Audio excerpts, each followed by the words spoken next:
I'm a 911 dispatcher. We just solved a months-old cold case because I broke one of the rules of our office. Desperation has a way of narrowing your focus until only the most immediate needs remain. 6 months ago, the stack of unpaid bills on our kitchen table was growing higher with every passing week. Being newly married is supposed to be a time of excitement. But for us, it was defined by a constant panic. The rent on our small apartment was due, the groceries were getting more expensive, and my wife was pregnant with our first child. So we needed a miracle, or at least a job that paid enough to keep us afloat. Sitting across from my wife one evening, watching her meticulously budget our last $50, made the decision for me. I applied for every municipal job available in our county, so when the acceptance letter arrived from the Emergency Communications Division, it felt like a lifeline. The starting pay for a dispatch operator was higher than anything I had ever earned, complete with dental insurance and a pension plan. It was exactly what we needed to secure our future. The training program lasted for 3 weeks. It was a rigorous process designed to weed out anyone who panicked under pressure. We learned the software and practiced active listening. The instructors constantly drilled us on maintaining an emotional distance from the callers.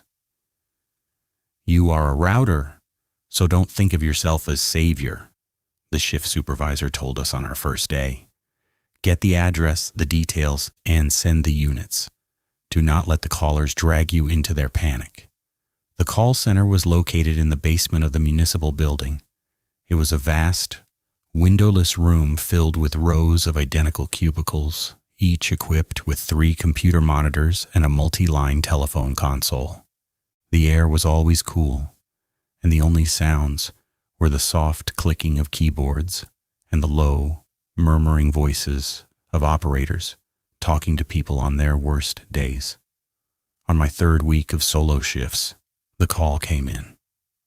It was a Tuesday, around 3 o'clock in the morning. The room was mostly quiet, the night shift lull having settled over the dispatchers. My headset beeped, indicating an incoming line. 911, what is the address of your emergency? A child's voice came through the receiver. It was a girl whispering so softly I had to press my hand against my free ear to hear her. Please help me, she whispered. I am in the basement. It is very cold. Sweetie, I need you to tell me where you are, I said, typing a command to trace the billing address of the line. What is your house number? My dad did something awful to Mommy, the girl said. Her voice trembled, but she did not cry. She is lying on the kitchen floor, and she won't wake up.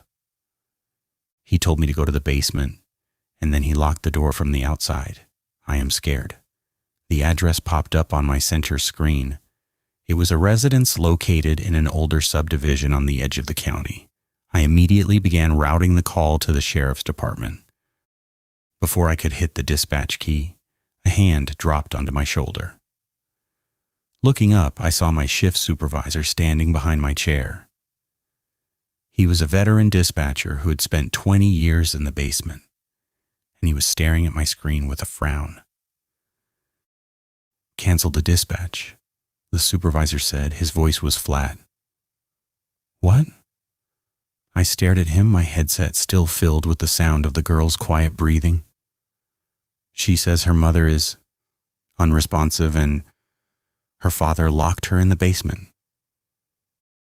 I know what she said, the supervisor replied, reaching over my shoulder to click the override button on my keyboard.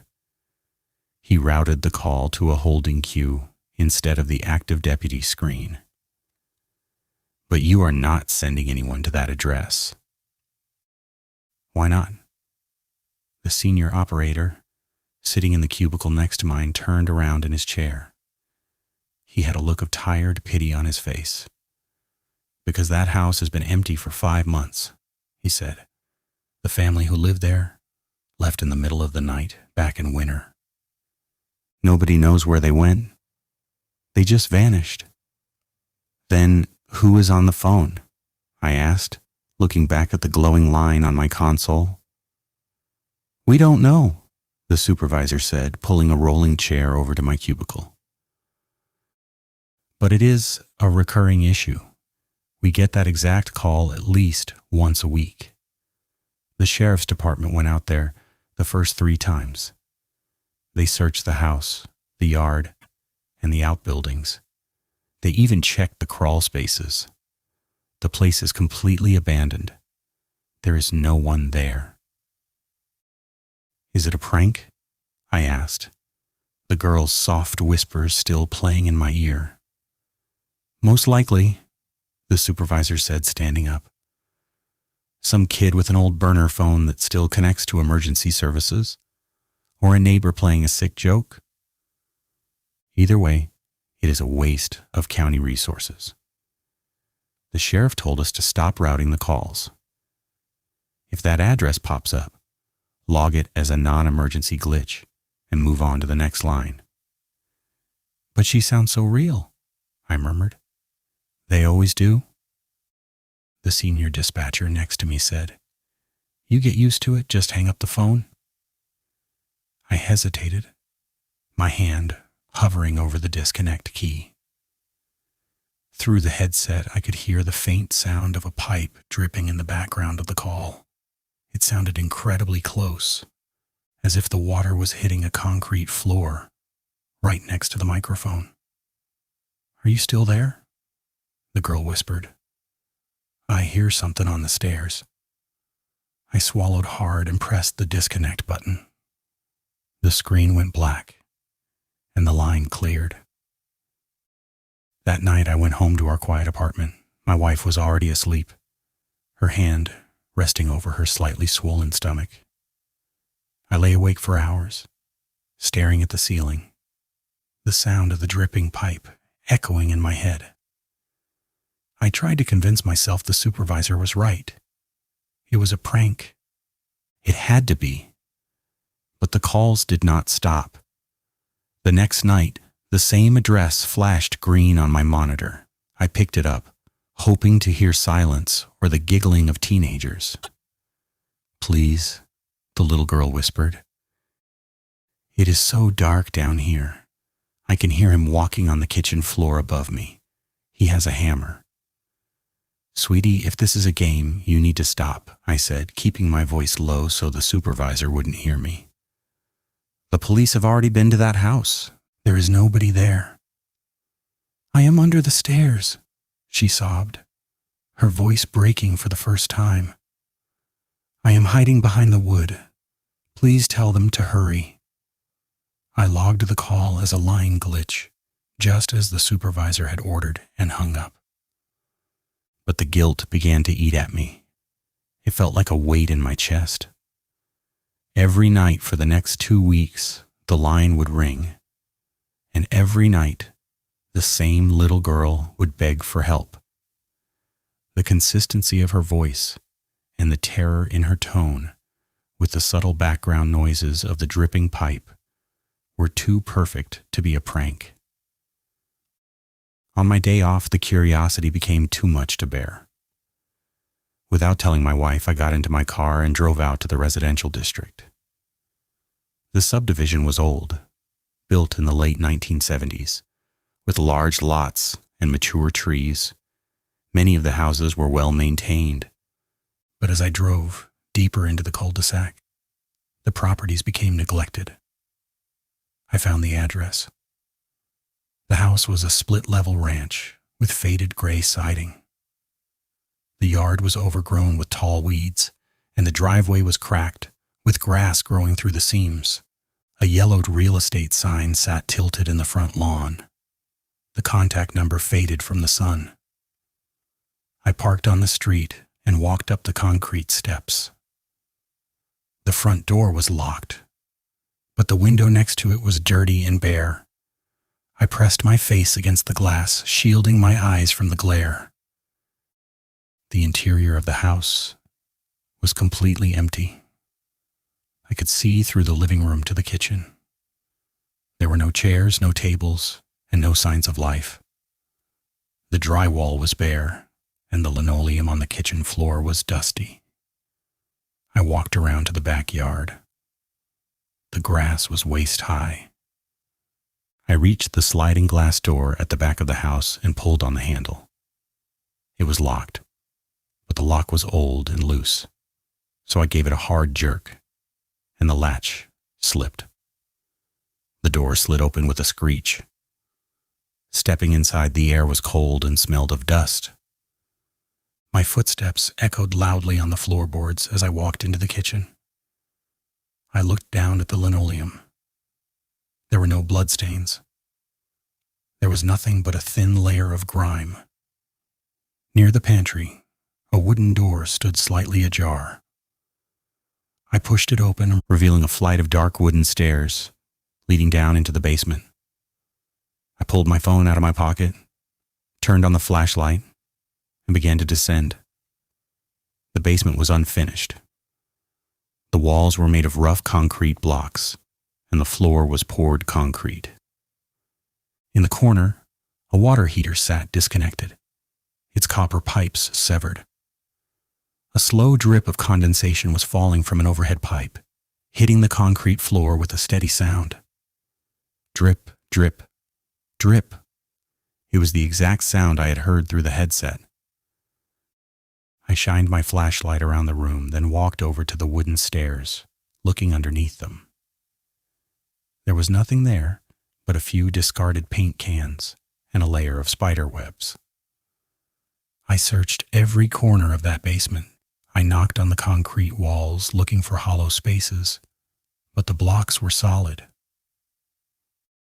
The house was empty, and the supervisor had been right. I left the property through the sliding door, locking it behind me, and drove home. I felt a sense of relief, but also a deep embarrassment. I had let a prank caller get under my skin so much that I had broken into an abandoned house. So I promised myself I would stop answering the calls. But the next night at work, the green light flashed again. I stared at the screen, and the incoming address was the gray split-level house. "Do not pick it up," the dispatcher next to me said, noticing my hesitation. "Just let it route to the automated queue." I reached out and pressed the button anyway. I had to know. 911, I said.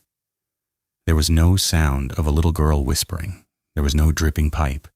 Instead, the line was completely silent for several seconds. "Why do you keep answering?" a voice asked. It was a woman's voice. She sounded so tired. "Who is this?" I asked, my heart skipping a beat. "Is this the mother?" "You keep picking up the phone," the woman said, ignoring my question. "The others stopped answering months ago. Why do you keep listening to her?" I leaned forward, pressing the headset closer to my ear. "Because she is scared," I said softly, making sure my supervisor was out of earshot. "Even if it is a prank or a glitch, she sounds like she needs comfort." I thought, maybe if I answer, it gives her some peace. "Who is this?" The line was quiet for a moment. I could hear the faint sound of wind blowing through a window on the other end. "If you want a comforter," the woman said, her voice dropping to a whisper, "you need to go back to the house." "I was there," I said. "I searched the basement. There is nothing there." "You did not look closely enough," the woman said. "In the basement behind the stairs, there is a wooden partition wall. It looks like part of the foundation framing. On the third vertical stud from the left, there is a rusted steel nail driven into the wood near the floor. Pull the nail." "What is behind the wall?" I asked, my hands turning cold. "She is waiting for you," the woman said. Then the line went dead. I sat at my desk, my mind racing. I could not focus on the rest of my shift. Every call I took after that was a blur of addresses and emergency codes. All I could think about was the third vertical stud from the left. When my shift ended at 6 in the morning, I did not go home. I drove straight back to that house.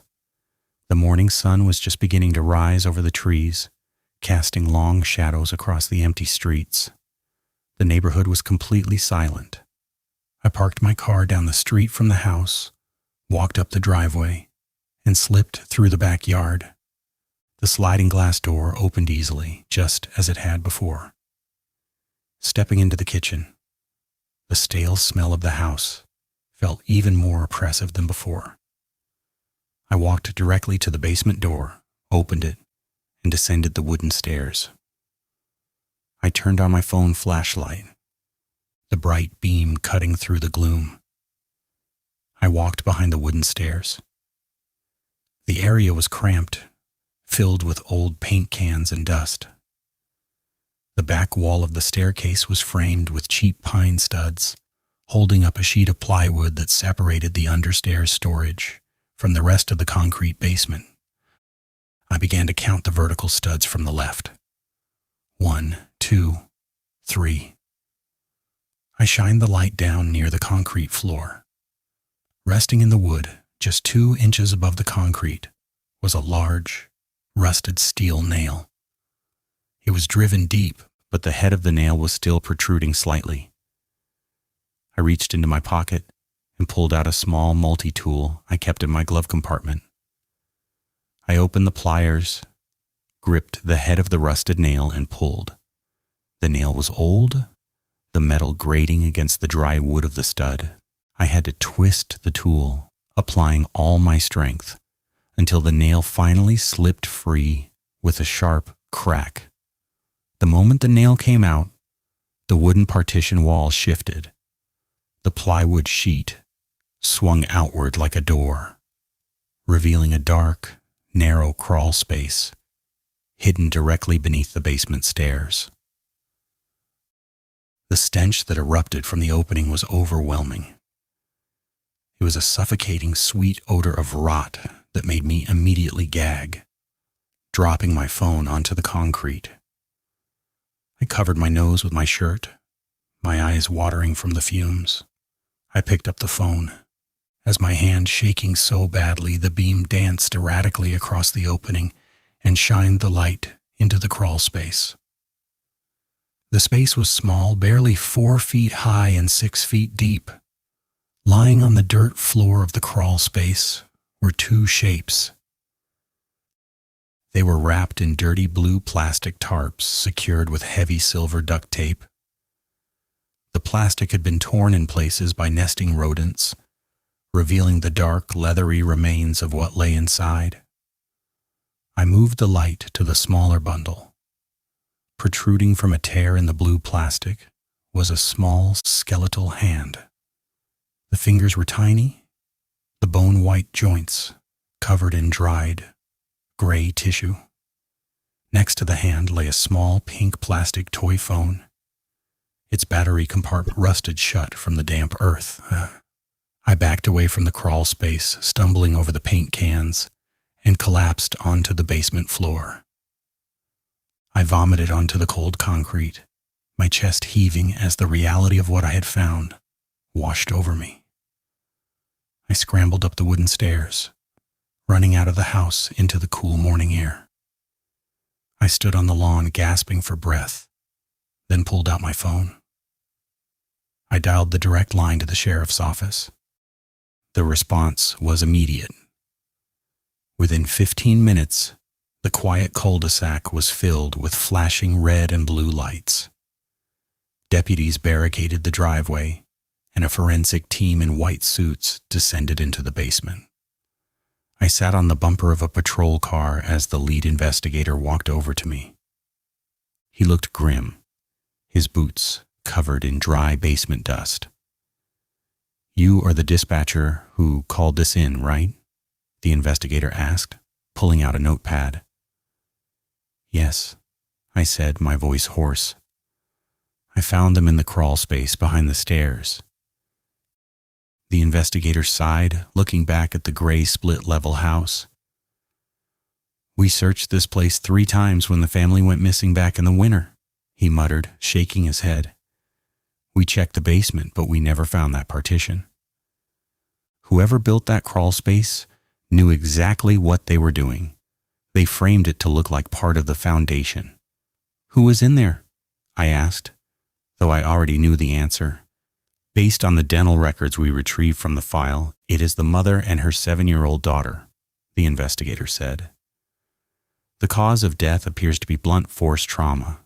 It looks like they were killed upstairs in the kitchen, wrapped in those tarps, and hidden in the dirt before the house was abandoned." "And the father?" I asked, my hands tightening around the blanket. "The father is the primary suspect," the investigator said. "He cleared out their bank accounts, sold their car to a scrapyard under a fake name, and disappeared after the murders. We've had a federal warrant out for him for months, as we suspected something when the family vanished, but the trail went completely cold and we didn't even have a crime scene to prove they were dead until you found that room." "How did you know to look there?" the investigator asked, his eyes narrowing slightly as he looked at me. "Did you have an inside information?" I stared at the ground. I could not tell him about the calls or about that a dead woman had given me the instructions to find her own corpse and the remains of her child. "I was doing some research on abandoned properties," I lied, my voice steady. "I saw the house was on the county tax lien list, so I went inside to check the structural integrity of the basement, and I noticed the framing behind the stairs was uneven. That's why I pulled a loose nail, and the wall opened." The investigator stared at me for a long moment, evaluating my face. Eventually he nodded and closed his notebook. "Well, whatever the reason, you did a good thing today. At least those families have some closure now. We can finally start hunting the husband with a homicide charge." I was allowed to go home after my statement was finalized. I walked into our apartment and pulled my wife into a tight hug. I held her for a long time, listening to the steady beat of her heart, feeling the warmth of her skin. I did not tell her the details of what I had found. I just told her I had helped the police resolve an old missing person case. I went back to work the next night. The atmosphere in the dispatch room was different. The news of the discovery had spread quickly, and the other operators were talking about the house in hushed whispers. The senior dispatcher next to me looked at me with a mixture of respect and confusion. "The sheriff's department is calling you a hero," he said. "They said you found the bodies we all missed." "I was just lucky," I said, putting on my headset. I looked down at my console. The green light on my screen was dark. The address did not flash. The calls had stopped. The silence of the line was a relief, but it also left a strange, hollow feeling in my chest. For weeks, that little girl's voice had been the only constant in my long night shifts. Now there was nothing but the steady, boring hum of routine emergencies. I worked the dispatch job for another 3 months. The pay was indeed good, allowing us to clear our debts and prepare for the arrival of our baby. We bought a crib, stocked up on diapers, and even put some money away into a savings account. The financial pressure that had almost crushed us was gone. But I never stopped thinking about the father. Every day I checked the federal database and the sheriff's internal bulletins, looking for any updates on his status. He was still out there, somewhere in the country, living under a fake name, completely free. The thought of him walking the streets while his wife and daughter lay in that dark dirt crawl space made me sick. I kept my headset on every night, secretly hoping the line would ring, hoping the woman's voice would come back through the receiver and tell me where he was hiding. But the line remained dead. Until tonight. I am writing this post from my personal laptop in the dispatch break room. My shift ended an hour ago, but I cannot bring myself to walk out to my car. My hands are still shaking as I type these words. 30 minutes ago, while I was logging off my console, the auxiliary line on the supervisor's desk began to ring. The supervisor had already gone home for the night, leaving only a skeleton crew in the basement. I walked over to his desk, planning to route the call to the automated system. I picked up the receiver instead. "Emergency dispatch," I said. The line was completely silent for several seconds. Then a familiar flat voice came through the speaker. "They got him," the woman said. My breath caught in my throat. "Who?" "The father," she whispered. "He was working as a night watchman at a warehouse 3 counties over. The police just walked through the gates and put the cuffs on him. He's in the back of a cruiser right now." I sat down in the supervisor's chair, a massive wave of relief washing over me. "It is over," I breathed. "He is going to prison." "Yes," the woman said. "He is, but I wanted to thank you." "For what?" "For answering," she said, "for listening to her when everyone else hung up. You gave her comfort when she was trapped in the dark." I felt a tear slip down my cheek. "She doesn't have to call anymore," I said. "No," the woman agreed. "She is finally asleep." The line clicked and the dial tone returned. I am posting this here because I need to get it out of my head before I go home to my wife and our child. I need people to know that sometimes the voices on the other end of the line are not glitches or even pranks. Sometimes they are just waiting for someone to be caring enough to finally pick up the phone and listen. The father is in custody. The trial will begin in the fall. And for the first time in 6 months, I am going to go home and sleep without the sound of a dripping pipe echoing in my mind.